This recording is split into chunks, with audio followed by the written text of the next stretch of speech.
sekali Bapak Ibu, saudara yang dikasihi Tuhan Yesus. Seberapa pun yang hadir, dikatakan banyak hambatan di dalam kita melayani Tuhan ya Bapak Ibu ya. Dalam contoh-contoh yang kecil-kecil, tadi dikatakan semuanya sudah disiapkan sedemikian rupa. Tetapi di dalam 1 Korintus 2:46 katakan bahwa dalam keadaan baik tidak baik waktunya, maka kita harus sedia untuk melayani Tuhan. Amin. Saudari berkati dengan puji-pujian saya hari ini. Beri kemuliaan untuk kita semua. Tidak hanya untuk tim, tapi juga untuk Bapak Ibu sekalian yang saat ini boleh menikmati bersama-sama dengan kita. Bapak Ibu, siang hari ini banyak keterbatasan yang ada, tetapi keterbatasan itu tidak harus membuat kita tidak semangat untuk melayani Tuhan, untuk menyampaikan kebenaran firman Tuhan. Bapak Ibu, siang hari ini ada sebuah pesan dari Tuhan yang akan saya sampaikan melalui saya. Terima kasih tadi saya sudah didoakan semua jemaat dari awal sampai akhir, agar saya boleh ada di dalam penyertaan dan tutup bungkus dalam Tuhan, sehingga apa yang keluar dari mulut saya adalah merupakan satu hikmat, sehingga bukan perkataan daripada saya sendiri, tetapi adalah sebuah pengalaman hidup, adalah sesuatu tempakan di dalam kehidupan, di dalam pekerjaan, di dalam pelayanan. Dan tentu saja ini akan kami alirkan semuanya kepada saudara-saudara sekalian, supaya kita bersama-sama untuk tumbuh dan kuat dalam Tuhan. Amin. Bapak Ibu sekalian, siang hari ini ada satu tema yang sederhana, namun kalau kemarin-kemarin kita ada di dalam tema-tema yang populer, tema-tema yang sifatnya adalah kontemporer, ya. Tapi siang hari ini kita boleh dong sedikit untuk merenung dengan apa yang menjadi dasar daripada pengajaran iman kita di dalam Tuhan. Siang hari ini kita boleh ada dalam satu tema mengerjakan keselamatan. Amin Bapak Ibu, apa? Mengerjakan keselamatan. Kiranya terkurang untuk saya dan saudara. Itu doa saya selalu. Dan siang hari ini saudara tadi telah menerima sesuatu ya. Dan saya katakan dalam menerima sesuatu, kita kadang berpikir, nanti kalau ada syarat tertentu, betul ya? Tetapi satu hal yang hari ini ada dalam respon seorang anak kecil, ya. Dia begitu polos, betul ya? Dia begitu tulus, dia juga chemistry-nya jelas. Ada sesuatu yang dia menghampiri dengan sukacita. Bapak Ibu mau tahu, sebenarnya siang hari ini keselamatan yang dari Tuhan, yang diberikan untuk saya dan saudara, adalah seperti yang saat ini saudara terima. Ada syaratnya enggak? Tidak ada syaratnya. Tapi saudara sukacita enggak dengan pemberian itu? Sukacita ya Bu ya. Ada sesuatu yang mengganjal tidak? Tidak ada sesuatu yang mengganjal. Pertanyaannya begini, kalau itu berwujud makanan, kira-kira itu nanti tentu akan kita rawat tidak makanan itu, atau mungkin setelah sampai di rumah digeletek saja di luar mungkin Bu ya, kepanasan atau seperti apa. Kalau yang bersoda tentu tidak enak untuk diminum. Pertanyaan saya, kalau belum sempat diminum, kira-kira kalau minuman mau ditaruh di kulkas tidak, atau kita rawat tidak? Amin. Ya, untuk makanan tentu juga kita rawat Bu ya. Jangan disucuk yang belum pulang mungkin gitu ya. Nanti begitu pulang kita akan memberikannya dalam keadaan yang terbaik. Bapak Ibu yang saudara sekalian, satu jalan pikiran yang siang hari ini saya mau katakan pada Bapak Ibu, demikianlah juga keselamatan itu. Keselamatan itu saudara terima karena kasih karunia dan anugerah daripada Tuhan. Dan harganya sudah dibayar lunas. Harganya murah tidak? Harganya sangat mahal. Kenapa? Karena harus ditebus dengan darah yang tercurah daripada Yesus Kristus. Amin Bapak Ibu. Amin. Begitu mahal sekali daripada keselamatan yang telah saudara terima dari saya. Namun pesan saya siang hari ini, kalau keselamatan yang cuma-cuma anugerah kasih karunia itu telah saudara terima, maka yang harus saudara pikirkan adalah untuk merawatnya. Betul ya? Untuk benar-benar semuanya ada di dalam rasa syukur. Dan rasa syukur itu akan tumbuh dan tercermin dari apa? Perubahan daripada kehidupan saudara. Amin. Yang tadinya sering marah-marah, ya, sabar. Betul ya? Yang tadinya mungkin kita pikirannya buruk dengan teman, akhirnya kita juga berpikir yang baik dengan teman. Amin, Bapak Ibu. Yang tadinya kita pun juga selalu berpikir negatif dengan keluarga, suami, istri, baik ya. Puji Tuhan, anugerahmu luar biasa. Karena pikiranmu adalah penuh dengan anugerah, maka Tuhan juga akan pulih memulihkan keluargamu. Amin. Beri kemuliaan untuk Tuhan kita, Yesus Kristus. Bapak Ibu, keselamatan di dalam bahasa Yunani ini adalah soteria. Jadi kalau ada ilmu soteriologi, maka sesungguhnya di sana adalah sebuah ilmu yang belajar tentang apa arti daripada keselamatan. Bapak Ibu, bagaimana sih sebenarnya menjelaskan tentang keselamatan? Apa sih itu yang dimaksud dengan keselamatan? Kalau kita tahu ada saudara teman kita atau saudara-saudara dekat kita yang bernama Pak Slamet ya, tentu kita juga pasti ada Bu ya. Kita dulu punya teman namanya Pak Slamet Bu ya.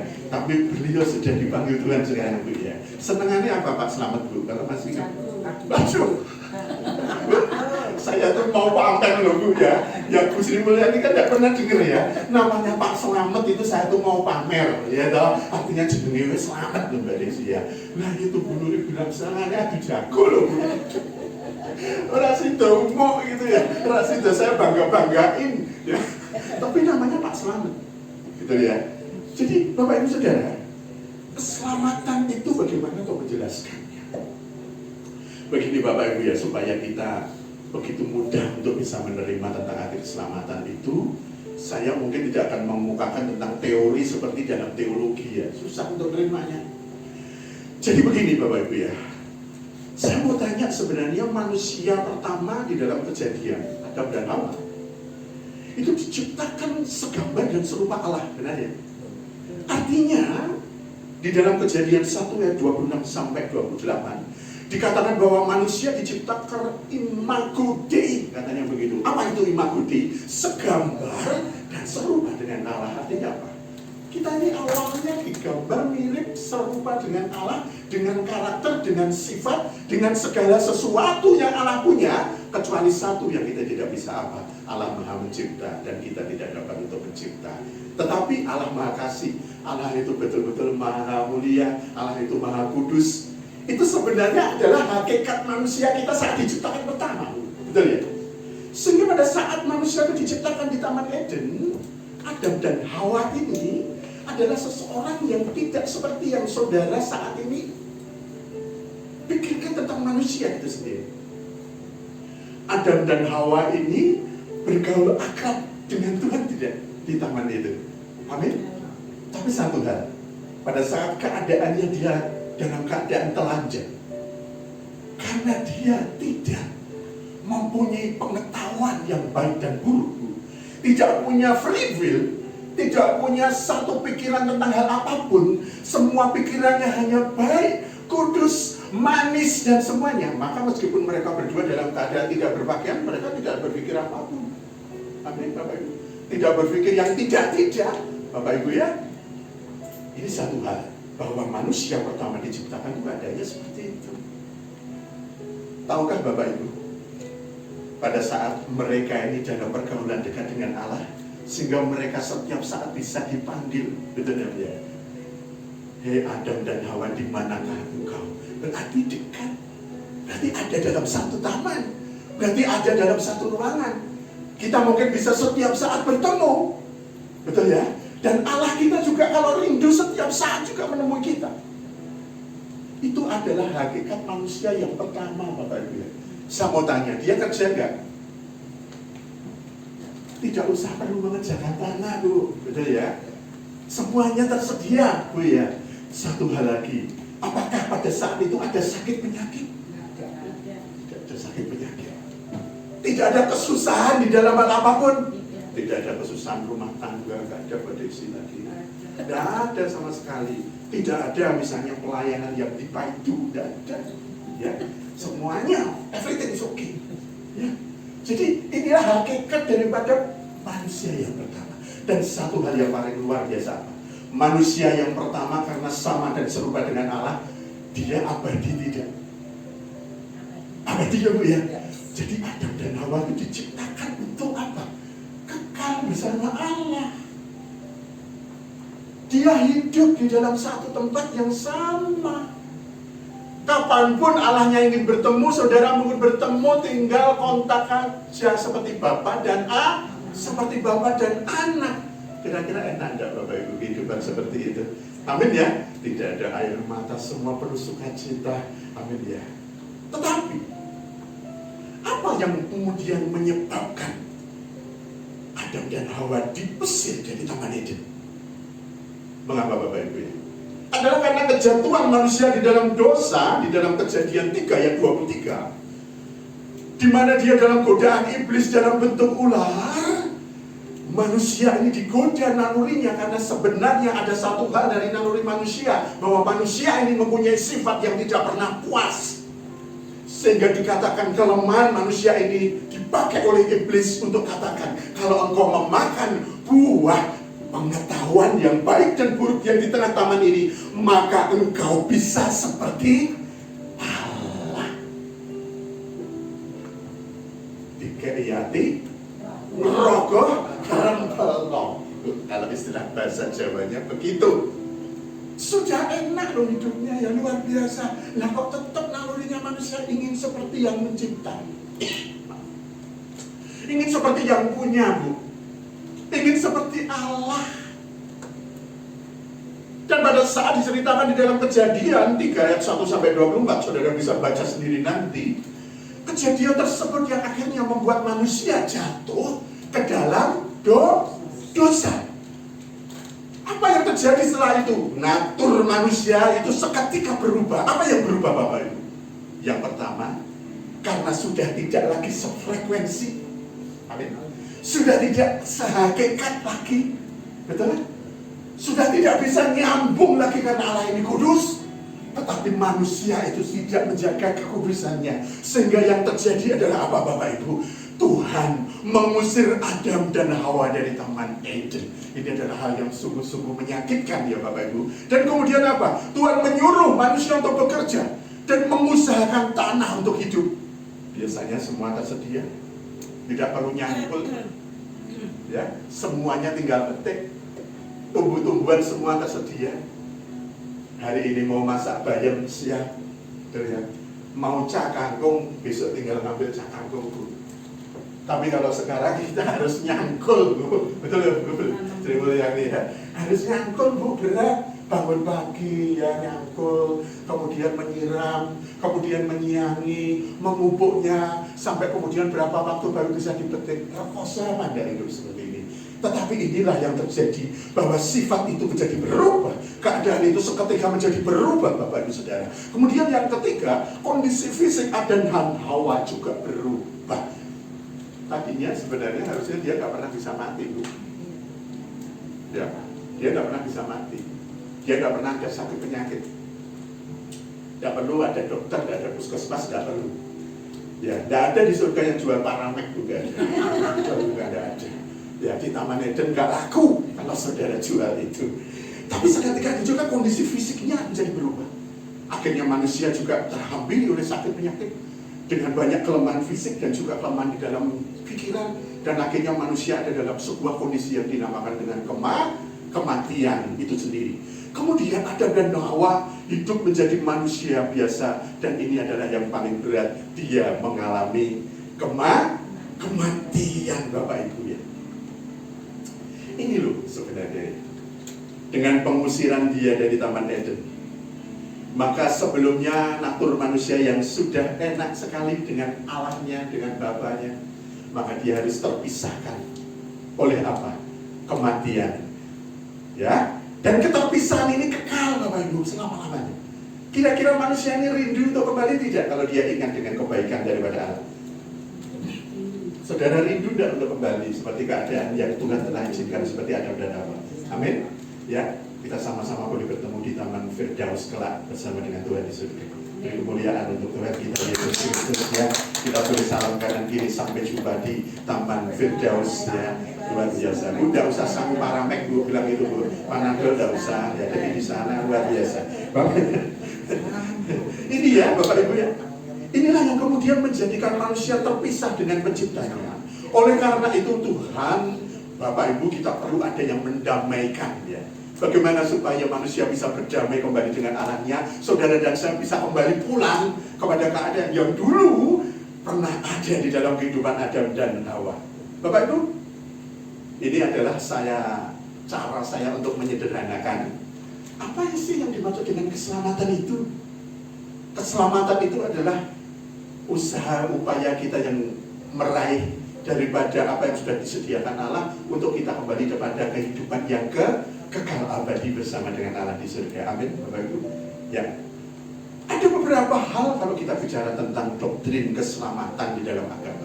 Karena pada prinsipnya setiap agama ini mengajarkan dan seperti apa keselamatan itu disediakan oleh setiap agama. Bapak Ibu, dalam agama Kristen misalnya terdapat sebuah doktrin yang dikenal dengan nama no salvation outside Christianity. Apa itu? Di luar Kristen tidak ada keselamatan. Amin. Demikian juga di dalam agama Katolik ada satu doktrin yang mereka pegang dikatakan extra excelsiam nulla salus. Angel banget bahasa Latin, Bapak Ibu ya. Dikatakan di luar gereja tidak ada keselamatan. Bagi orang Yahudi atau Yudaisme atau agama Yudaisme ada doktrin yang dikatakan the chosen people. Mereka bilang yang menjadi landasan teologi mereka hanya orang Yahudi saja yang akan memperoleh keselamatan. Jadi orang Yahudi katakan bahwa orang Yahudi saja yang akan selamat. Orang di luar Yahudi tidak akan mendapatkan keselamatan.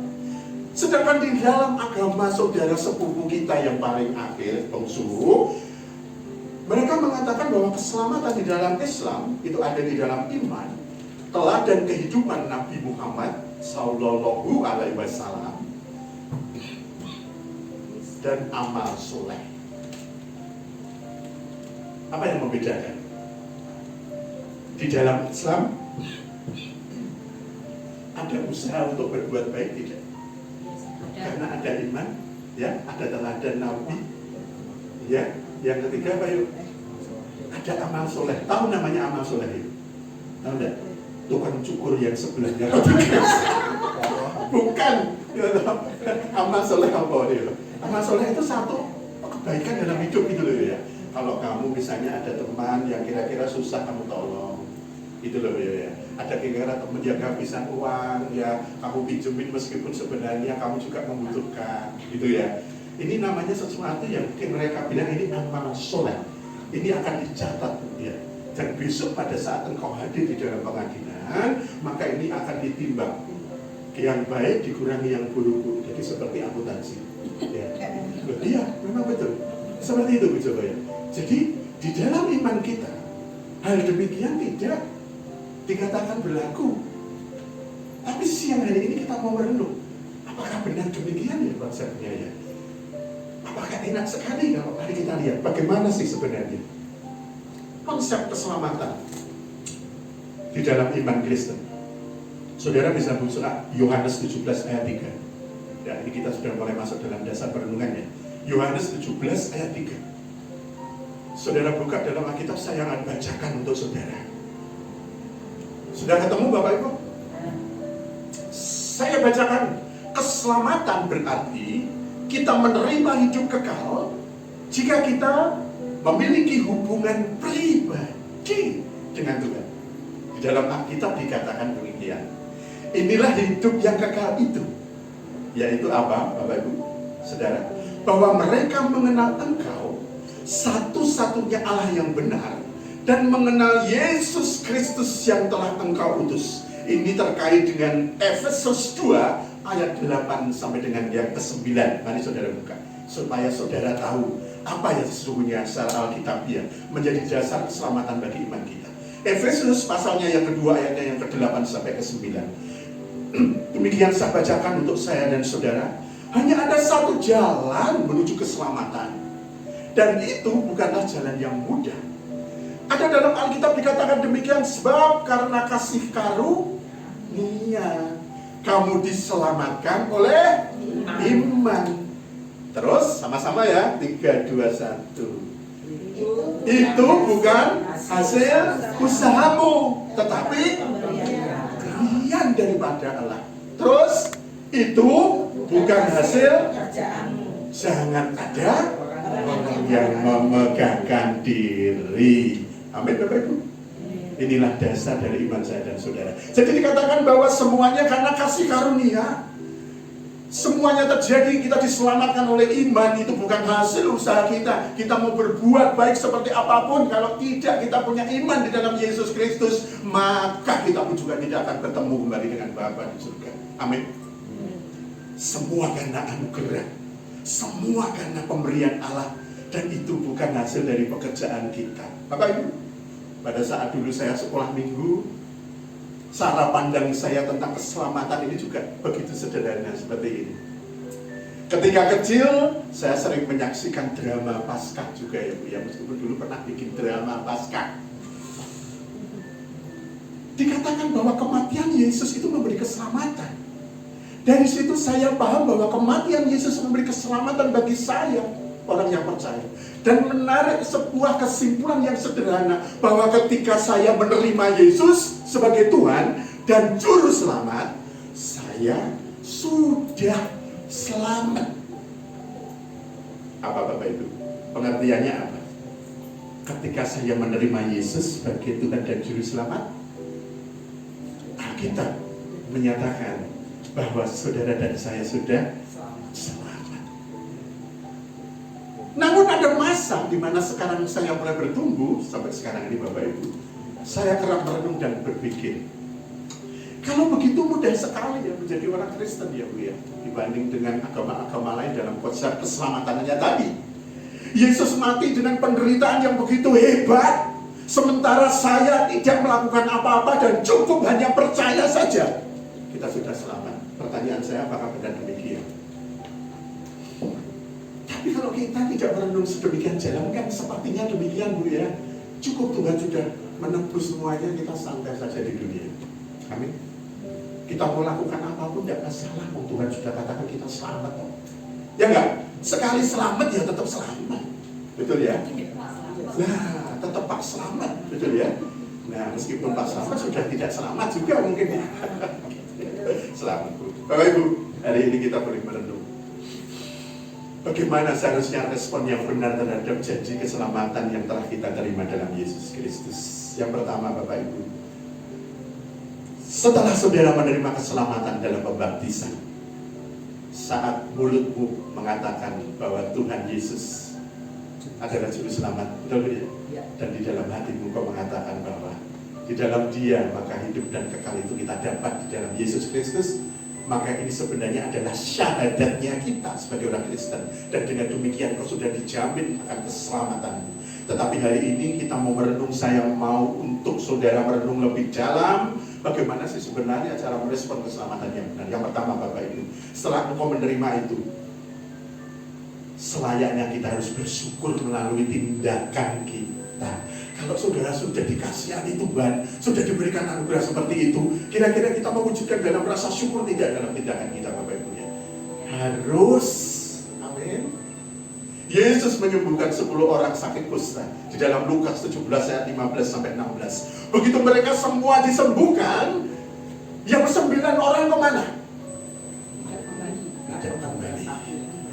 Betul ya? Ada yang mereka mampir di warungnya ya, gitu ya. Ada yang mereka pulang ke rumah ayahnya, amin ya. Ada yang mereka mungkin nongkrong di kafe, Bapak Ibu. Ada yang mungkin mereka hobinya mancing ya mancing, mereka ke danau. Atau mereka yang suka kongko-kongko dengan teman di mall, mereka ya kongko-kongko saja di mall Bapak Ibu. Tetapi ada satu orang, dan satu orang kustanya adalah satu orang dari kaum Samaria. Saudara tahu? Orang Samaria, orang Yahudi menyamakan mereka dengan seekor anjing. Maaf. Mereka manusia yang secara prinsip dalam sosial kemasyarakatan dipandang sebelah mata. Mereka adalah orang-orang kafir, mungkin dikatakan mereka demikian. Tetapi kita mau lihat apa yang dilakukan dengan tindakannya. Mereka berlari-lari Bapak Ibu ya. Dan orang Samaria ini jatuh, dan dia tersungkur di bawah kaki Tuhan, dan dia nangis. Dia katakan, Tuhan terima kasih, aku sudah sembuh karena Engkau. Bapak Ibu, ini bukan orang percaya, orang yang sesungguhnya tidak menjadi bagian keselamatan di dalam iman Kristen. Tetapi rasa syukurnya mungkin melebihi saya dan saudara yang sudah mengucapkan syahadat di dalam Kristen. Benar demikian ya Pak Ibu? Ya. Jangan bilang ya Bu ya. Kita belum bisa belajar untuk begitu Bu ya. Tuhan itu luar biasa kasih karunia-Nya. Saudara renungkan dalam tindakan-tindakan, wujudkan di dalam tindakan. Yang kedua, tidak menyia-nyiakan anugerah keselamatan dari Allah. Bapak Ibu, kita bisa melihat bahwa keselamatan adalah hadiah yang mahal, bisa menjadi sesuatu yang biasa saja, bahkan tidak berharga, kalau mana engkau senantiasa dan merespon segala sesuatu anugerah ini dengan sia-sia, dengan tidak hati-hati, dengan seenaknya. Saudara bisa baca dalam Galatia 5 ayat 13 dikatakan sedemikian. Kalau saudara sudah diberikan satu anugerah, jangan sia-siakan. Sehingga saudara bisa berkata, dan Galatia 5 ayat 13 katakan sebuah peringatan keras. Saudara-saudara, memang kamu telah dipanggil untuk merdeka, ya. Tetapi janganlah kamu mempergunakan kemerdekaan itu sebagai apa? Kesempatan untuk kehidupan di dalam dosa. Melainkan layanilah seorang akan yang lain oleh kasih. Amin Bapak Ibu. Kita sudah melakukannya belum? Belajar gampang apa angin? Susah ya Bu ya, tapi oleh tuntunan kuasa Roh Kudus mari kita akan belajar dari hari ke hari. Dan yang ketiga Bapak Ibu, mengerjakan keselamatan yang telah saudara dapat itu dengan giat. Ini yang terpenting poinnya Bapak Ibu. Rasul Paulus tidak berdiam diri saat dia menerima keselamatan. Filipi 2 ayat 12-13 dikatakan sedemikian. Hai saudara-saudaraku yang kekasih, kamu senantiasa taat. Karena itu dikatakan demikian. Ini adalah nats kita siang hari ini. Bapak Ibu saudaraku yang dikasih Tuhan, tetaplah kerjakan keselamatanmu dengan takut dan gentar. Bukan saja seperti waktu aku masih hadir, tetapi terlebih pula sekarang waktu aku tidak hadir. Karena Allah lah yang mengerjakan di dalam kamu, baik kemauan maupun pekerjaan menurut kerelaannya. Bapak Ibu, Rasul Paulus, Rasul yang dikasih Tuhan, berdiam diri. Padahal dia adalah orang yang absennya paling depan, baik kalau besok dipanggil sama Tuhan. Amin. Segerombolan ini dia, panitia pasti di depan untuk mendapatkan anugerah, untuk bersama-sama kita mendapatkan perjamuan bersama dengan Allah kita. Namun saudara ketahui apa yang dilakukan Rasul Paulus? Apakah dia tenang-tenang saja? No. Mengerjakan dengan giat, melakukan janji keselamatan itu dengan ketaatan. Berkaryalah untuk kebaikan dan layanilah satu dengan yang lain oleh karena kasih. Ini loh implementasinya. Ini yang saya tekankan. Sehingga hari ini saya tidak mempermasalahkan pandangan teologi terkait keselamatan. Namun saya pribadi di dalam jemaat ini, saya lebih mempertimbangkan tentang keadaan ini yang sesungguhnya memang harus kita lakukan apa? Tidak ada sekali selamat, tetap selamat dan diam saja. Yang benar adalah saat engkau menerima keselamatan, maka engkau harus berubah dan engkau harus mengerjakan dengan giat keselamatanmu ini, supaya setiap orang terdampak oleh kehidupanmu, karena engkau menjadi orang yang begitu berbahagia karena keselamatan dalam Yesus Kristus. Beri kemuliaan untuk Tuhan kita Yesus Kristus yang telah memberikan bagi saya dan saudara janji keselamatan itu. Bapak Ibu, apabila kita begitu bersuka cita, kalau siang hari ini saudara menerima satu pandangan dari saya, bahwa saudara tidak bisa diam saja setelah saudara menerima janji keselamatan. Meskipun itu adalah grace, meskipun itu adalah anugerah daripada Tuhan, meskipun itu adalah hadiah, tetapi saudara tidak bisa diam saja. Saudara harus kerjakan keselamatan saudara dengan giat. Amin ya. Satu pertanyaan lagi yang terakhir adalah, kalau demikian, apakah keselamatan itu dapat hilang? Jadi pertanyaan yang menarik ya. Jadi kalau kita jadi orang percaya, saudara ke gereja setiap waktu, setiap kali sekolah minggu sampai sekarang, Saudara selalu dikatakan kalau saudara sudah percaya Tuhan, saudara selamat deh. Yang penting datang ke gereja, oke kan, ya. Dan duduk diam, tidak pelayanan juga nggak apa-apa. Betul ya, pokoknya santai aja. Selamat ya sebenarnya Bu, orang Surabaya gitu. Gak, santai dah. Tetapi siang hari ini saya tekankan, apakah keselamatan itu tidak dapat hilang? Beberapa keberatan tentang pandangan sekali selamat tetap selamat ini masih begitu menjadi perdebatan ke saat ini. Tapi saya hanya berpikir begini Bapak Ibu ya, ini kalau nggak perlu kita pakai teori orang teolog ya. Kalau manusia itu kan bisa seperti boneka ya, karena semua sudah ditentukan, bukan hanya diketahui oleh Tuhan, semuanya tinggal kita selamat, sudah selalu selamat, nggak usah kita kerjakan apapun. Akhirnya yang terjadi apa? Pasti ada kelalaian dalam perilaku. Kalau saya sudah diselamatkan, apapun bisa aku lakukan dan aku tidak akan kehilangan keselamatan. Benar tidak kalau kita akhirnya akan bilang seperti itu? Akhirnya tidak ada beban apapun kita untuk bertumbuh di dalam karakter. Amin, itu maksud saya.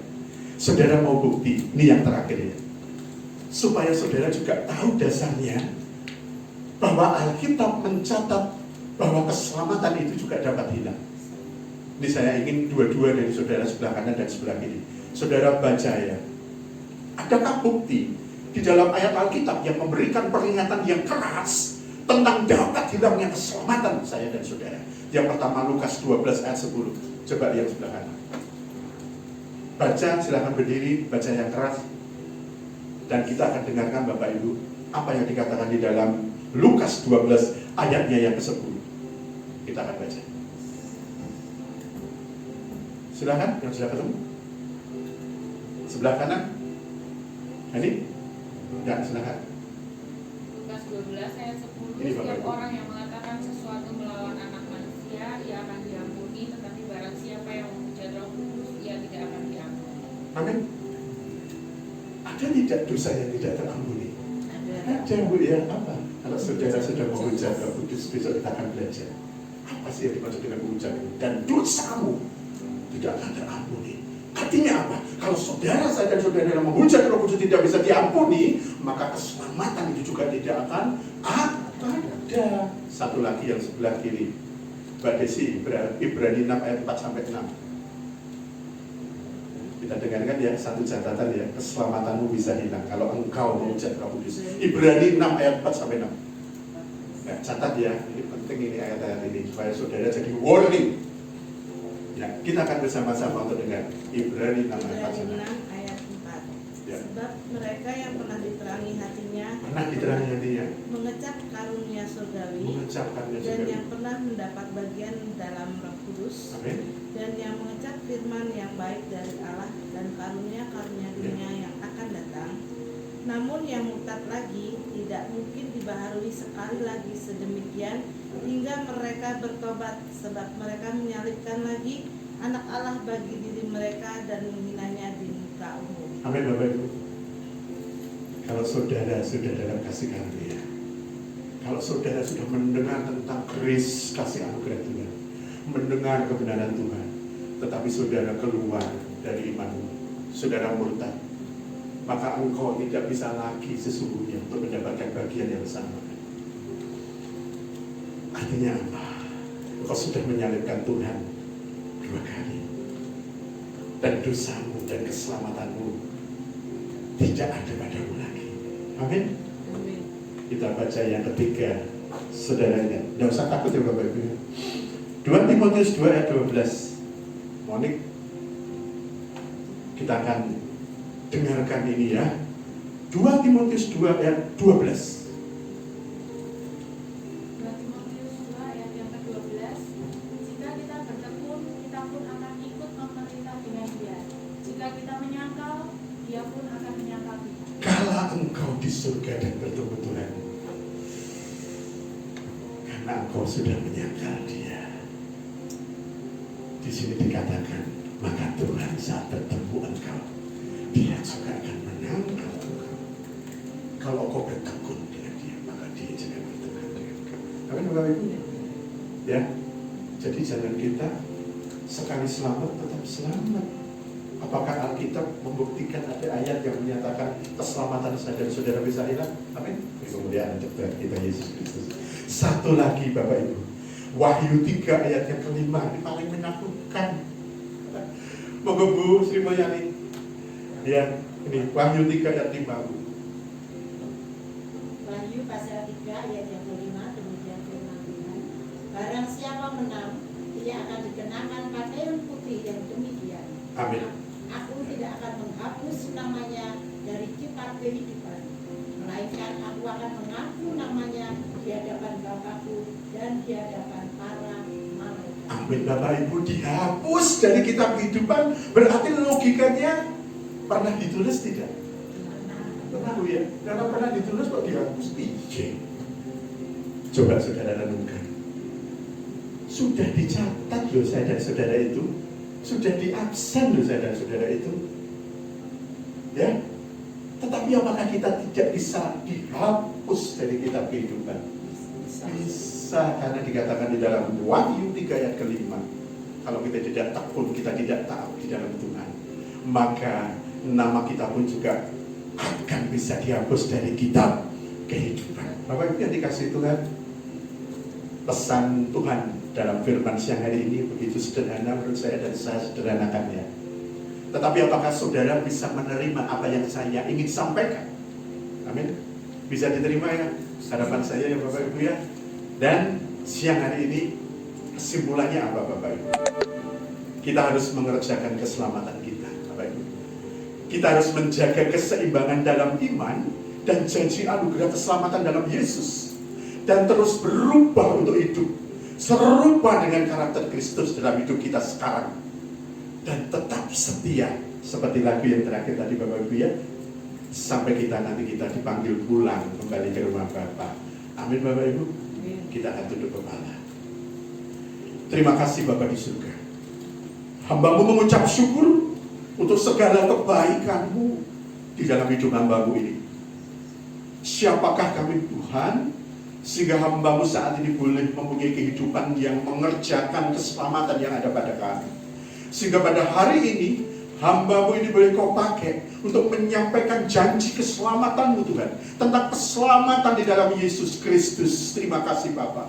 Kami sudah boleh diingatkan bahwa segala sesuatu anugerah yang telah saudara-saudara dan kami semua terima, semuanya harus tetap kami kerjakan di dalam takut dan gentar. Bukan saja seperti pada saat kami ada dalam kehidupan sekarang, tetapi lebih lagi dalam masa-masa seterusnya, kami akan harus hidup di dalam kasih-Mu, di dalam firman-Mu, di dalam ketekunan, di dalam setiap doa-doa yang terus kami lakukan. Allah, terima kasih. Kerjakanlah yang baik di dalam setiap kami Bapa, menurut segala kerelaan di dalam hati-Mu, supaya setiap hamba dan umat-Mu di tempat ini, mereka semua sadar bahwa keselamatan itu dapat hilang. Oleh karena itu, terima kasih Tuhan untuk siang hari ini. Meteraikanlah janji dan kebenaran firman-Mu, supaya kami semua boleh mengingat bahwa kami harus rajin, kami harus tekun, kami harus menjaga keseimbangan untuk kami terus bertumbuh dalam kehidupan dunia ini dalam karakter Kristus, supaya kelak kami mendapatkan kehidupan abadi di dalam surga-Mu yang abadi. Terima kasih Bapa, hamba sudah selesai untuk berbicara, namun kami percaya semua telah dimeteraikan di dalam setiap hati dan umat-Mu, tertanam, tertulis di dalam tinta emas di dalam hati setiap mereka, sehingga tidak akan pernah luntur, dan semuanya mengingatkan mereka bahwa kehidupan yang akan kami terima adalah janji kekal yang lebih dari apa yang kami kerjakan sekarang ini. Terima kasih. Di dalam nama, di atas segala nama, hamba sudah mengucap syukur. Di dalam nama Tuhan Yesus Kristus, saudara yang sudah diberkati dengan firman Tuhan siang hari ini, katakan dengan iman, haleluya, puji Tuhan. Amin.